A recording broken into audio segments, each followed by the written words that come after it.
Bring everybody in super tight. Bring everybody in super tight. Yep. Thank you.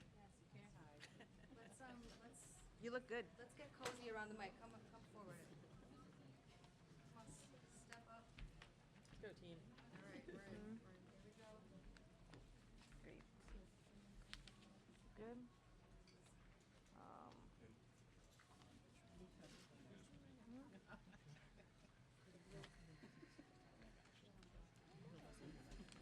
okay. Good. Terrific. All right. Well, good morning, everyone. Good afternoon.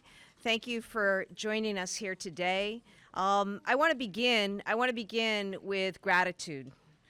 Gratitude to the Roxbury community, to all of our elected officials, to our service providers. There's been a lot of conversation, a lot of hard conversation, and a lot of collaboration. And so I am grateful to all of our partners in this and all with whom we've been in conversation, especially over the last week. We're here today because we really don't have a choice. As you know, families continue to come into this country, continue to come into Massachusetts. And we have, over the last several months, opened up locations throughout the state, including large overflow sites around the state.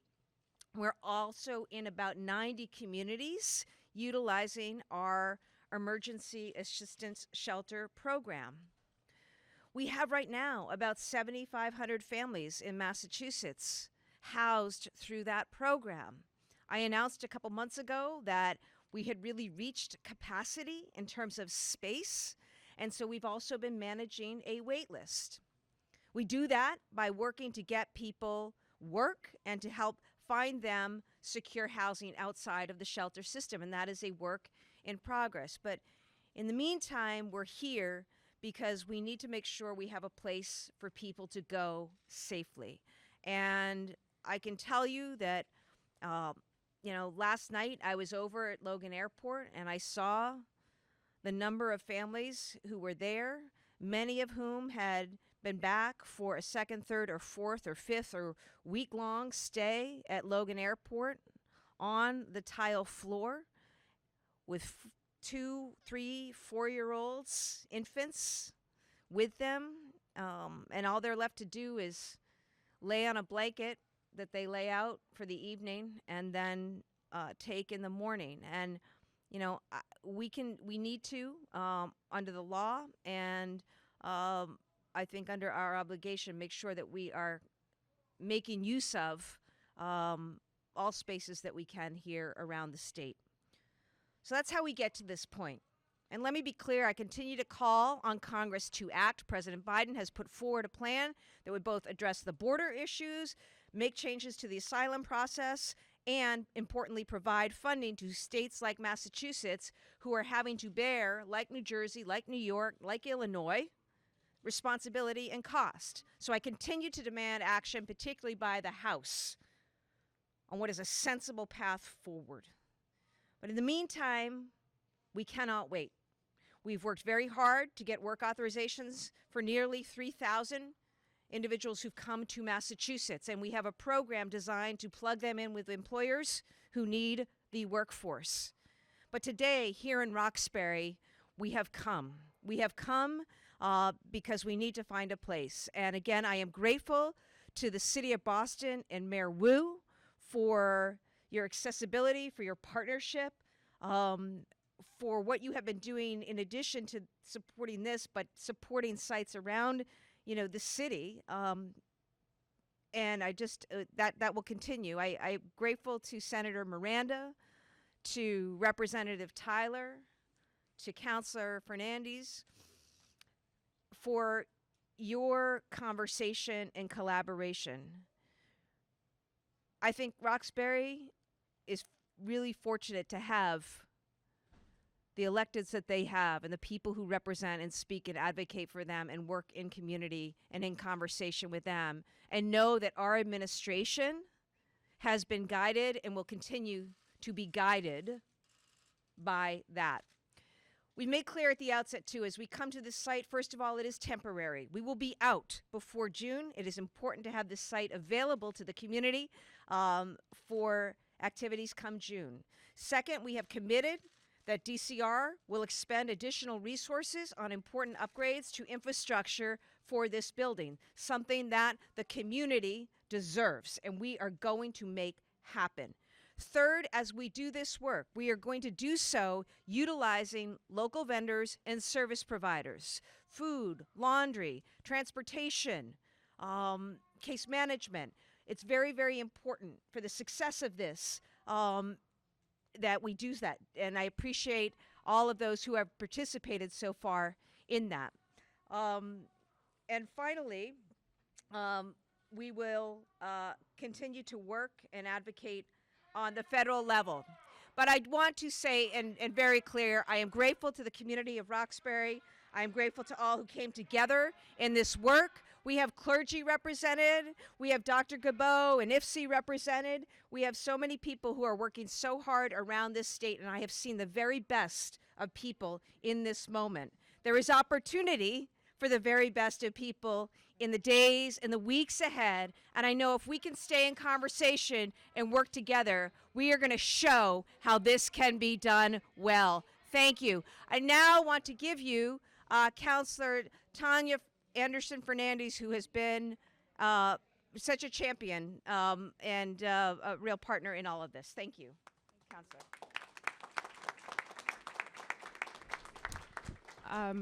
I'll try to be brief. Good afternoon, everyone. My name is Tanya Fernandez Anderson. I'll try to be brief. I do have a council meeting today.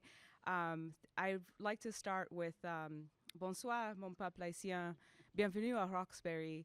And second, I'd like to thank the people of Roxbury, our constituents who relentlessly advocate for our community, our neighborhood here, who have for decades been advocating on disenfranchisement in Roxbury. And the conversation, of course, came up, why Roxbury? Is it already burdened? Is it already condensely populated with people, vulnerable populations? And the folks also opened up their hearts and said, we want to help our people. We want to help the Haitian and our migrant populations, all of the migrant populations at the airport. But how do we do that when we are already have existing situations that compromise our economy or that compromise our lifestyle? And so the conversation is difficult, and in that process, I met with our governor, Maura Healey. I met with our mayor, Michelle Wu. I met with our state partners, Representative China Taylor, who was the first person to call on me, and also our Senator Liz Miranda. And in that workshopping ideas and talking about community stakeholders, how we do this equitably, how we represent Roxbury properly, how do we contract vendors so that we are fair, that they are local, how do we hire case managers that speak Haitian Creole, how are we culturally and linguistically appropriate.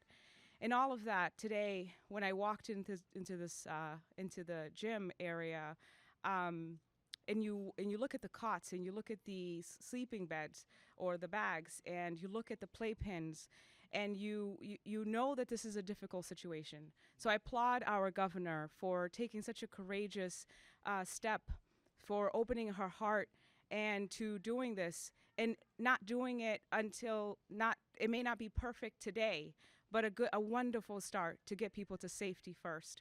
I encourage, of course, this idea, this centralized way of emergency shelter. I worked 23 years in behavioral health and public health, and really understand that service is important. And the level of wraparound that we provide for these families are going to be extremely important. So I'm committed to following up with my constituents to ensure that not only is this process transparent, but that we are coming back to the table to converse about progress and look at how we are actually executing these services. So I want to say transparently today, we're human beings, and us, the elected officials, are people. We go through we go through difficult conversations and we don't always agree at first.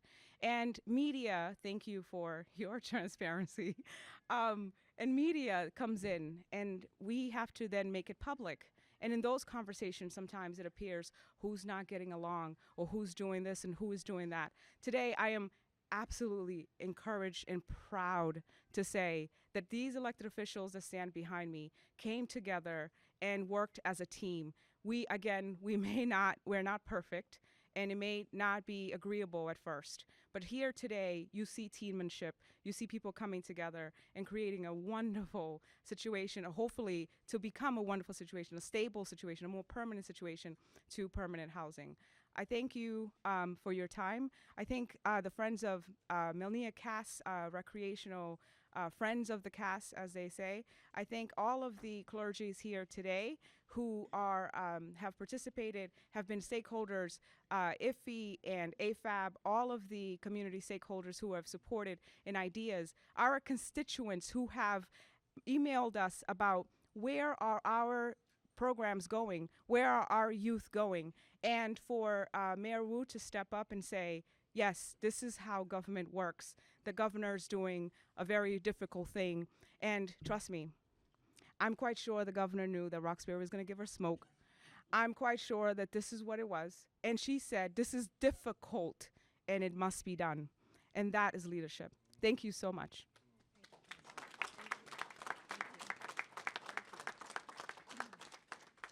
Thank you, Counselor. I know you need to get to the City Council meeting. Senator Liz Miranda. Thank you. Good afternoon, everyone. This was such an important thing for me that I wrote prepared remarks. I couldn't come off the dome like my sister in service, Tanya, but just wanted to say, I want to start off by thanking the DCR staff of the Melnia Cass, the Friends of Cass, the participants and coaches of all the dozens of programs that are held here, our young people, our faith and community leaders, as well as the people of Roxbury, who've immediately jumped into action to be a good partner to this administration and to all the providers here today. I'd also like to thank my elected colleagues who've been working on this for the better part of a week for your collaboration, and the governor and the lieutenant governor. I'll start by saying that Roxbury has always been a beautiful home to me and many of the people behind us today. It's a beautiful, diverse tapestry of people, a resilient community, and a community where so many have come here to start a new life. We are a people who help people in their worst moments, and we have always been that. Now I wholeheartedly understand that our community has been asked to sacrifice a great deal. We have our own unique challenges that the counselor spoke about, that we've been fighting the city, the state, and the federal government to remedy, not just today, not just yesterday, but for decades. And we are in a state of emergency, and none of us should stand by while women, children, and families sleep outside or in an airport who look like us. With that said, I want this community to know that all impacted programming here at the CAS will be relocated. The administration has committed to the procurement of all local diverse vendors to keep this facility running. We know it best. They have committed to the safety net shelter closing by May 31st so that this pool and this center will look brand new by June 20th. And they've committed to the necessary upgrades to this facility that we've been asking for as a former member of Friends of the CAS for decades plus.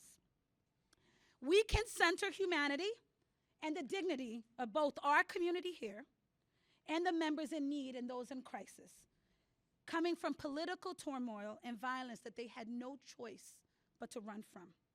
Over the next few weeks, we need to adequately fund the shelter system, as well as invest in the programs that support these families exiting the shelter system. This is day one to forever, to ensure that these temporary facilities are just that they're temporary. We need the federal government, you hear me, Biden, to act and respond to this growing crisis. And I applaud Governor Healy for the work she did organizing 8 other Democratic governors to urge for the investment and attention to this issue. In closing, I want to say, as the center of this community, it is my responsibility to represent people who have lived here their whole lives like me, like Rep. Tyler, like Councilor Anderson, or people that moved in last week or people who will move in today. I truly believe that this community, the providers, the small businesses, our civic leaders, our faith leaders, our community leaders, and the administration can come together to make this smooth transition for this community and a safe place for those in crisis who seek shelter and safety. And lastly, Roxbury is doing their part. I would ask all my elected officials who represent the other 350 cities and towns in the Commonwealth of Massachusetts to step up and do their part. This is our shared humanity, and these are our people and our shared opportunity. So I want to thank you.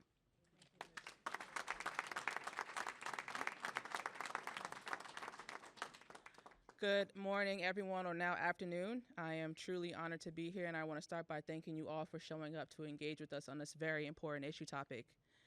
I'm truly humbled by the sensitivity of what this means to the Roxbury district, and so I wanted to start with making that comment first and foremost because this has been very difficult for us as a district. However, I stand before you today not only as a state representative of the 7th Suffolk District, which is the home of the cast, alongside my colleagues here, however, as a mother to 2 amazing daughters. And it broke my heart when I watched the news recently and witnessed a pregnant woman and her 2 children sleeping on the floor at Logan Airport. So I want to begin by thanking Governor Haley and Lieutenant Governor for being bold enough to make this move. And I'm honored to be here along with everyone here to help them roll up our sleeves and do something about that issue during this time. Now, it may not be ideal because of where we're at as a district, but this is where we want to be as leaders when it comes to exercising what humanity actually means. And so we're proud to be able to do this. This is a predominantly African American community. And because, again, this district is where it is right now, and we're blocks away from Nubian Square, which is the second biggest economic hub after downtown Boston, this is the reason why folks are disappointed today and maybe a little bit disgruntled. But again, having small businesses and local vendors be a part of this changes the narrative on making sure that folks like Fort Hill Bar and Grill and many other local vendors be a part of that. We're changing the narrative on making sure we stimulate the economic community here in Roxbury. So this is an all hands on deck situation. I'm very, very honored to be here. And I just want to, again, commend everybody for being here today. And I just truly am grateful to be a part of this situation. So thank you again.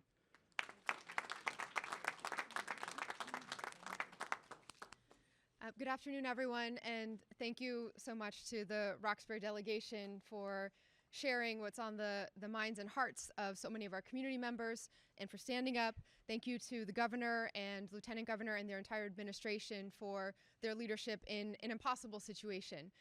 I hear from mayors all around the country on a regular basis, just had 2 conversations in the last couple of days around the stresses and the challenges that this crisis of migrant families needing services and shelter and homes are presenting at every level of government, and especially at the state and local levels.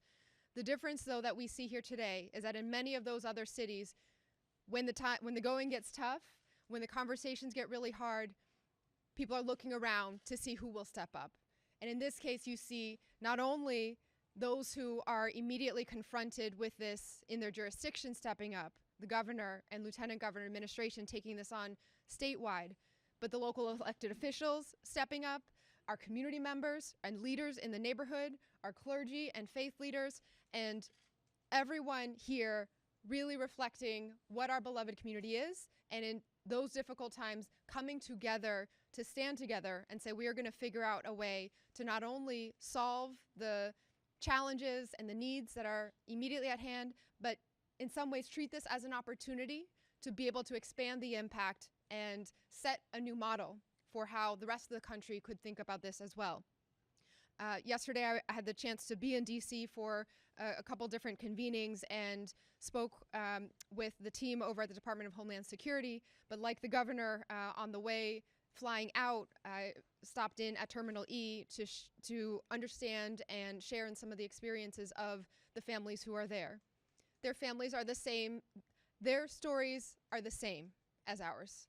People who just want to try to give their kids a chance and a better life. And we are a little bit stuck in a system where the federal machinery needs a lot of fixing. It needs resources, it needs process improvements, it needs action, and it has needed that for decades. And I continue to hope, alongside everyone here, that we will see action at that level that can provide those resources and provide the direction and guidance that will end up being taken care of by states and cities otherwise. We know that Boston has always been a place, Roxbury has always been a place that steps up. And we are proud that in the midst of this national crisis, in the midst of this statewide crisis, the city of Boston continues to set the standard for what it means to deliver resources and do our part. We already are home to more of the emergency assistance units than any other community in the state. This year, this school year, we have proudly and happily absorbed 1,600 new students, many of whom are newly arrived in migrant with their migrant families and are adjusting to this city, this country, with the supports and infrastructure that our incredible Boston Public School educators are delivering. We are continuing to feel the strain in the shelter system for individual adults that the city runs. We have our census, our point-in-time census to assess unhoused individuals and the need for shelter by going out at midnight tonight as part of every city's count of who is sleeping on the street and is in need of services. And we know that those numbers are growing and that our shelter capacity is stretched to the point that at the local level, we are also opening overflow capacity in order to accommodate everyone.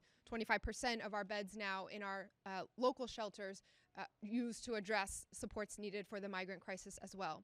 And so when it comes to taking care of those families who are just trying to make a way and who are currently sleeping out in the airport or trying to find shelter or moving around in all different spaces, I am very grateful to Governor Healy for her leadership. I'm grateful to this community, and I'm grateful to everyone who has come together. We at the city level have already been making as many preparations as we could because we know this will be all hands on deck for the city of Boston over these next 3.5 months as well. I want to thank members of our team who have essentially dropped everything to make sure we could be as prepared and ready to partner and be the very best partner that we can be. Our Deputy Chief of Staff, Yusuf Hivali, has been quarterbacking a lot of this along with Ajay Singh. We have leaders from who have been addressing all different pieces to support and partner with the state. Our Chief of Human Services, Jose Masso, and BCYF Commissioner Marta Rivera have been nonstop working with Commissioner Arrigo and the state to help identify locations and work with the community to find homes for the programs that we know must continue that used to operate here at the CAS and to find space for the community members who might not have been part of the track club or a formalized program but still need and deserve that space to be indoors when the weather is cold, and that work will continue until every single program and space is replaced. I want to thank those who have been thinking on the basic city services side. Mike Brohl and the team thinking about what this will mean for foot traffic and site cleanliness. Chief Sheila Dillon on the housing side, how we can plug in with supports on trying to expand and make sure that there's somewhere to go after residents are stabilized here. Superintendent Mary Skipper was here for our walkthrough earlier as well, because we know that with the young people here for now more than just a couple days at a time, we are planning to enroll them in the Boston Public Schools and make sure their education is as uninterrupted as possible. And we have our whole public safety cohort, as well of our first responders who have been in and out of this site and working to establish plans. Commissioner Michael Cox, Commissioner Paul Burke of the Fire Department, Chief of EMS, Chief Jim Hooley, and Dr. Pasola Ojakutu of the Boston Public Health Commission and their teams. They have done a full walkthrough and worked with the state to identify the places where more fire alarms or the life safety systems needed to be tested and expanded. They have checked every inch of this building from a life safety perspective and are prepared to ensure the safety of not just our residents who are here in the area, and we're going to minimize any kind of impact with traffic and this and that and access to public spaces, but most importantly, public safety for the families we will be welcoming here, and to ensure that their experience here represents what we know Boston means as a home for everyone and as a place where everyone belongs. So we will continue to be in close coordination with the state and with our entire delegation on all of those pieces that the city is uniquely managing and looking to support. And we, most of all, just want to say to the residents of Roxbury and all of the community members, we are here as a resource. This entire team is here to make sure that anything that you need in this period, throughout this period, after this center is returned to full community use, we are here on the ground, and any issue that you identify, please reach out. We will be partnering very closely to make sure it gets addressed. We have also heard tremendous desire from the community to help. And I want to thank our leaders from the faith community who have been in many conversations already on ways that our churches and faith institutions have been taking up many pieces of finding additional shelter spaces or providing programming or making sure that there will be services available for the families who are here as well. This is a village effort, and thank you to everyone who is part of that village. Someone I forgot to shout out who is maybe the most important linchpin for us here on the ground, our Roxbury neighborhood liaison, Asha Janae. Thank you for all that you have been doing as our point person here, and to your entire ONS team, Beata, our ONS director, and everyone. This will be the city's partnership for the next several months as well. So I'm very grateful to everyone here and eager to make sure that, again, we set a model for the rest of the country.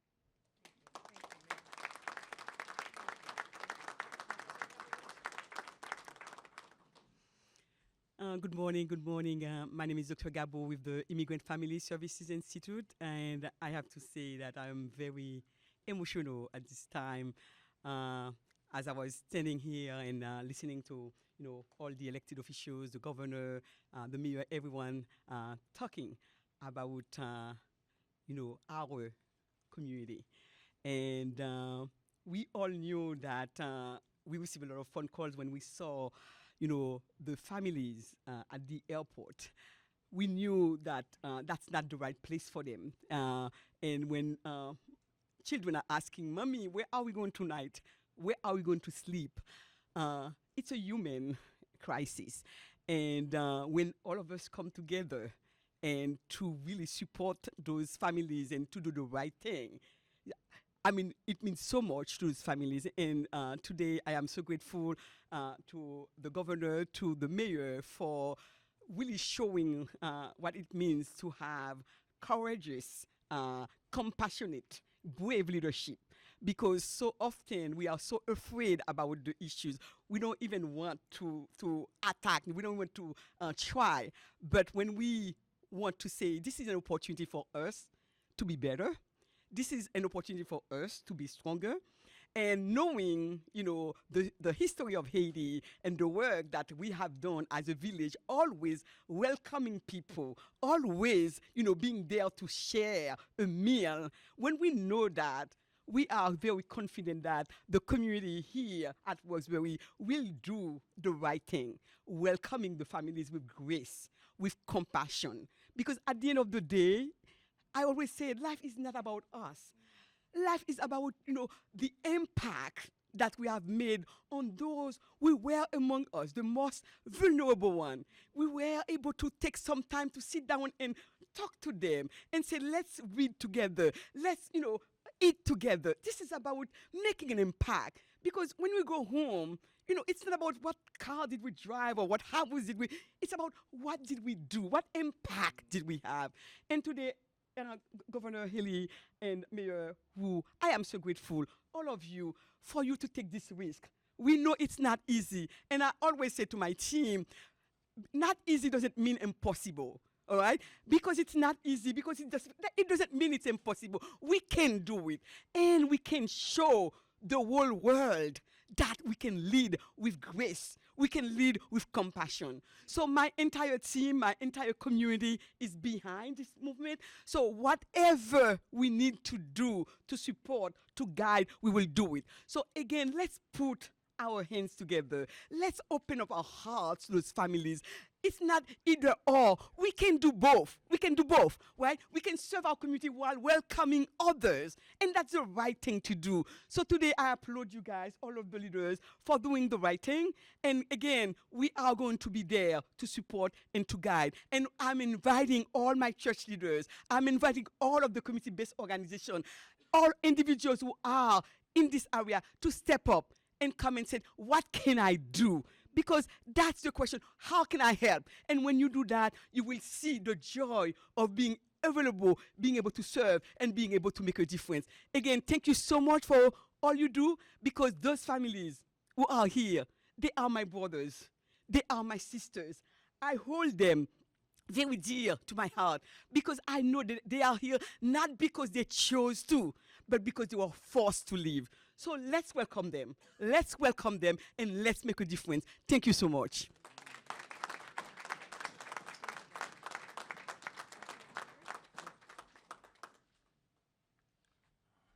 Good morning.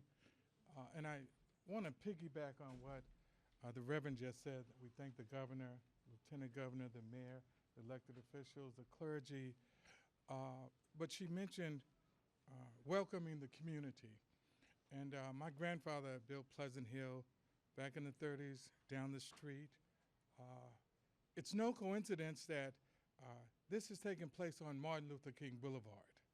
I think the significance of it happening here is because it's at the Cass Center. It's no insignificant. The Cass Center, Melnia Cass, one whose life was, if you can't do anything great, do something small, but do it great. And so as we stand here on Martin Luther King Boulevard, Martin Luther King raised a question, the most persistent and urgent question is, what are you doing for others today? And so we can answer that question. And I never thought I would hear a mayor talk about the beloved community. But the beloved community can answer that question. We are feeding those that are hungry, and we will house those that have no roof over their head. And so as the pastor of the Pleasant Hill Baptist Church, one who grew up running around this center, in this pool, and in the rink, and in the Shelbourne Center, we welcome these, our brothers and our sisters. It's not as though they're, in the term migrant, they are our brothers and they are our sisters. And so we welcome them. And the faith community will do all we can to make sure that as Martin Luther King fought for the improvement of the quality of life, that their life and their quality of life is improved. And he said it's always timely to do what is right. And I believe that this beloved community is doing what is right today, and that we will stand up and do all we can as the beloved community to welcome our brothers and sisters to Roxbury in the state of Massachusetts. Thank you.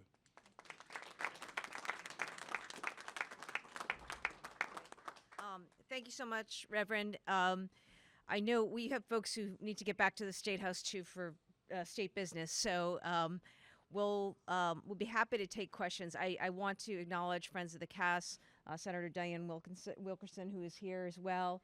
All who have joined and come forward today. Thank you for again your partnership in all of this, and huge thanks to Mayor Wu and her team. You heard outlined the resources and the work that they are doing.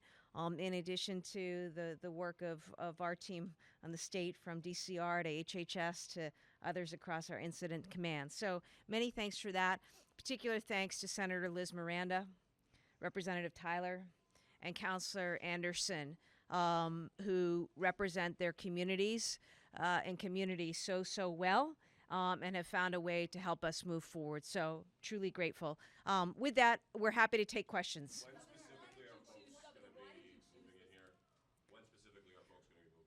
A little later today. We expect to begin with 75 folks today, more to follow in the days ahead, but that will begin today. Boston United's being displaced. What are you going to do for them? They've had a hard time getting practice time at another state-run facility, the Reggie Lewis Center. Suburban kids have taken precedence over there. What are you going to do for Boston United? So let me just talk about that for a minute. Something that has been a top priority for us in this work is to make sure that every program finds a new home on a temporary basis. There are a number of programs that run here, from tennis to futsal to pickleball to, yes, the track, and also in other things. We've got a number of seniors, too, who walk. Know that we have a list of every single program and how it is used in this building. And we have been working hard with the city, with others, over the last several days to relocate programming. We've been successful with some. We have a few more that we are working on. With respect to Boston United, we are looking at sites in the vicinity. We have a meeting later today and hope to be able to report favorably on that. But certainly making sure that the 100 to 200 kids who are part of the Boston United program, I know how important it is to our young people to have that kind of programming, to have that opportunity. And frankly, what I've seen and been heartened by is more people opening up their doors. So yes, we got the Reggie, and as you know, you alluded to, the Reggie's booked with a lot of activities for some time through March. But I'm confident, and I promise we will make sure that Boston United and all of the teams are taken care of so that there isn't that displacement. It is a temporary displacement, but I'm actually hopeful that good things can come of it. In addition to expanding, as the state is going to do, the resources coming to the CAS.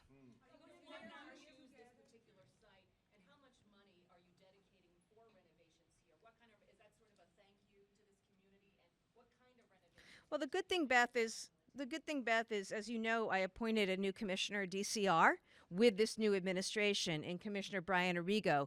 He already had worked in the budget and in capital planning to make sure that we were doing what Senator Miranda said had needed to be done here for a long, long time. So that is our commitment. Actual numbers, I don't know the actual numbers as I stand before you, but we will do whatever it is and what it takes to bring the kinds of resources that and the upgrades that this building deserves. In terms of why this location, we have been at it now for a year since we took office on this issue. As I say, we've identified sites in over 90 communities around the state. We have identified some large sites. As you know, we started Joint Base Cape Cod, Quincy Eastern Nazarene, Salem State College, Salem State University. We took over the Registry of Deeds in Cambridge. We've taken over hotels in Taunton and Revere and elsewhere, housing a number of individuals and families. But the need has continued even while we try to exit people from the shelter system. And so we had to look at what we had available here in Greater Boston, and what we had available for potential assets to use. And we identified this one because we were able to identify it and also operationalize it. As you know, and I spoke to this, the mayor spoke to her experience, and others have as well. You've been over to Logan, you've seen the situation over there, and we needed to take action to make sure that people were housed. I think we're evaluating all of that, honestly, Lisa. We're continuing to work on this as we exit people, as we get the work permits through, as we ask the legislature for funding for our housing bill. I mean, part of the issue here, and I understand the concern of so many who are already not able, who've been here, who grew up here, who live here, including in Roxbury, who haven't been able to find affordable housing. That's why we need, to pass a bill that will allow us to build more housing across the state. But we're going to continue to work on the problem and continue to evaluate new sites around the state. Hold on just a moment. Yeah. Is it expected to just have migrants here, or will you have other people who are experiencing homelessness? And we always hear kind of the term thrown around, illegal immigrants. Can you kind of explain the process for them to be housed here? We are going to be open to the community and families who are currently experiencing housing insecurity and homelessness. Certainly the focus has been on migrant families who are coming and going from welcoming centers around the state, including in Alston and Quincy. It's important that people understand that migrant families are families who have entered this country lawfully. Amen. So I need. Unfortunately, we hear really denigrating language. People speaking about others in ways that are denigrating and also just factually wrong. Okay. The fact of the matter is, folks have been led into this country lawfully and have found their way to Massachusetts and to other states, and we have certain legal obligations here that we're trying to meet. Yeah. Yeah. You go ahead. Yeah. I'm not going to run away. I'll be here. Okay. I've heard from a couple of teachers south of Boston that this whole migrant situation is causing classroom sizes to double and that it's severely compromising the education of other kids because teachers have to play catch up with the non-English speaking kids. Can you address that? One of the things that I've been really heartened by is the number of communities, including Boston, who have taken in new students and who are doing very well in school. The state has an obligation. We have provided funding through Chapter 70 to schools that are, of course, housing new students and students coming from migrant families. So we're going to continue to work, the state will, with our local school districts and support them in their efforts. And again, I just appreciate the work of so many school districts and educators. Superintendent Skipper's here today. Boston has certainly seen a number. And, look, that's what we do. Yeah, sure, absolutely. Is the superintendent still here? I assume she is. Okay, so I'll relay a little bit of what she and I were talking about earlier, which is that we, in some ways in Boston, are set up with the infrastructure already to be able to accommodate additional students, and we welcome the boost in enrollment and the talent and the brilliance that these young people and their families bring. It is the transition of how to make sure that students who are now coming in the middle of the school year quickly get settled, and then also understanding where the families will be placed after that. That has been a little bit tricky. So our plans are to boost some staffing. We're going to talk to the state and federal government about resources to help with this, but we will need to dedicate some staffing for intake of families who will be here on the weekends, at times that make sense, given the families are often pursuing other activities during the day, applying for jobs, filling out paperwork. So we are going to make sure the young people get enrolled right away, have supports, including any of the social emotional supports that are needed. We have multilingual staff in the Boston Public Schools already who are well versed and, as I said earlier, have already been acclimating many of our young people throughout the school year.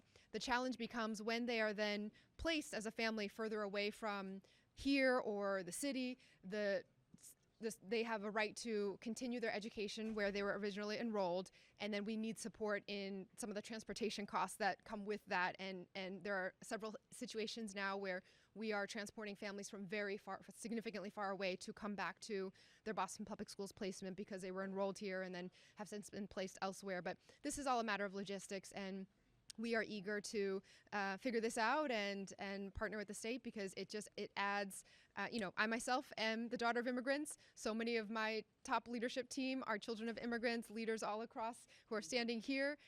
We know what these young people not only are capable of, but what they represent for our future and the leadership that they are going to be bringing and pouring back into us. Thank you, Mayor. Thank you, Mayor. On a separate note, this is the 9th day that school has been closed in Newton. At what point will the state step in? Well, I mean, obviously, we have been watching this closely, and I continue to just call for a resolution here. Our students need it. Our parents need it. Educators need to be supported, and they also need to be back in the classroom. I know discussions are continuing, and I'll get an update, I know, when I return to the State House, but we need to see that happen. Is the state at the negotiating table? Well, the state is involved separately through the process outlined in law as mediator, but I hope we have an update and a positive one early afternoon or later today. Is there a drawing point? Is there a line to be drawn? Thank you again. Yeah. What's the capacity? Yeah, in terms of individuals. Oh, yeah, for this building, Steve? Okay, the capacity here at the CAS is 400. We expect to have 75 individuals people in today, with more to follow in the next couple of days. And we'll, continue to monitor the numbers here. Okay. Individuals. Thank you. Yeah. Yeah, absolutely. And look, in the interest of everybody's time, we can take more questions, but I'll answer this one and then step away. Yes, and what we have seen is families do stay together. And when they come here, you will see they will group together and stay together for the duration. And certainly, with respect to any exits, we are looking. This is housing for families that come as a unit. Thank you again for your time today. And Jillian Fenimore is here. If anybody needs me on anything, see Jillian. But many thanks to all of our speakers, and many thanks to all who worked to make today happen. Thank you.